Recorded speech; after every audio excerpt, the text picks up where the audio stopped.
تعالى شوف الصورة دي كويس. الراجل اللي فيها شكله طيب قوي. ايه؟ طلع القاتل؟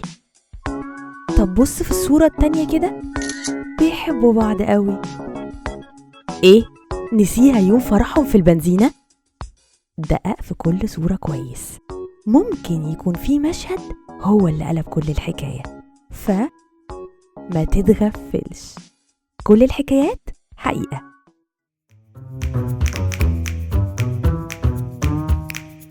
يا مساء الفل والهنا على كل اللي بيسمعني دلوقتي على مونيكروفون.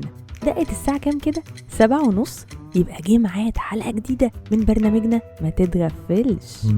استنوني هنا كل يوم خميس في نفس الميعاد. لأول مرة بيسمعني، هنا في كل حلقة بنروح نشوف صورة حقيقية، يعني بتحكي حكاية حقيقية. بس لازم تبص كويس، لأن مش دايما عينك بتكون مورياك كل حاجة، عشان فجأة هتلاقي بلوت تويست قلب كل الحكاية. فما تتغفلش، ويلا حالا نروح نشوف صورة النهاردة. اللقطة حصلت في البرازيل سنة 2012. هتشوف صورة واحد اسمه جيلبرتو أروخو. اسمه جيلبرتو عموما.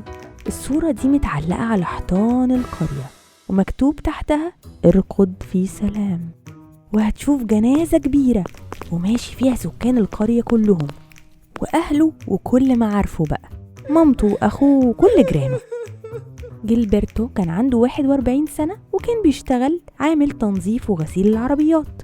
بقاله فترة كبيرة مختفي عن قريته، لأنه كان قايل لأهله إنه مسافر يدور على شغل في قرية تانية.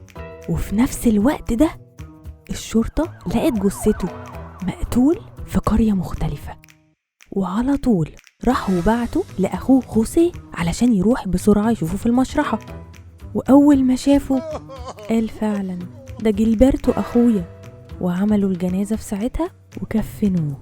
لو دققت بقى في الصورة شوية، في واحد ماشي وسط الجنازة مذهول. وكانت المفاجأة، الشخص ده جيلبرتو نفسه. رجع من السفر ومش فاهم أي حاجة، وكان ماشي في جنازته هو. شاف واحد من صحابه، اتخض واتفزع طبعا، وقال له التابوت والكفن اللي انت شايفه ده انت اللي موجود جواه جيلبرتو. رد عليه وقال له انا عايش. طيب جرب اقرصني كده. طبعا صاحبه جري، ووجوده خوف الناس كلها، وفي كتير منهم جري. ففكر وقالك انا لو رحت قلت لأهلي ممكن يتصدموا ويجرى لهم حاجة، فجرب امهد لهم كده بان اتصل بيهم في التليفون واقول لهم اني عايش. بس برضو ما صدقوهوش، وقالوا ده اكيد واحد قاصد يعمل فينا مقلب. قال ما بدهاش بقى، جري على بيتهم، واول ما وصل شاف مامته. اول ما لمحته صوتت واغمى عليها. طبعا دي اقل حاجة، بس بعد ما فاقت فرحت اكيد فرحة مش عادية. حتى لما جت الصحف والمجلات يعملوا معاها لقاءات، كانت كل اللي بتقوله انا كان عندي جواه كده ميكس مشاعر بين الرعب والفرحة، لان ازاي كل الناس قالوا لها ان ابنها مات خلاص وحضرت بنفسها جنازته، فجأة تلاقيه واقف قدامها وعايش. فاكيد كل اللي هحسه مش هيكون عادي. تعال بقى اما اقولك اللخبطة دي حصلت ازاي.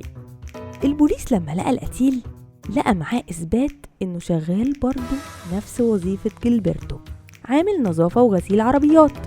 مش بس كده، ده في شبه كبير قوي بينهم. فلما بعتوا لأخوه يشوف جثته في المشرحة، صدق إن هو جيلبرتو، لأن الجثة كمان ما كانتش باينة قوي، ملامحها مش واضحة علشان للأسف كانت مشوهة. والشرطة أكدت فعلا إن ليه حق يتلخبط. بس بعد بحث كتير لقوا إن الجثة دي لواحد اسمه سانتوس جاما. والآن خلصت حلقتنا، وهنقلب صورة النهاردة. واستنوني هنا كل خميس الساعة 7:30 بالظبط مع صورة جديدة بحكاية حقيقية جديدة. بس ركز كويس عشان ما تتغفلش. كنت معاكم مونيكا ميشيل على مونيكروفون. ما تتغفلش. ركز علشان ما تتغفلش.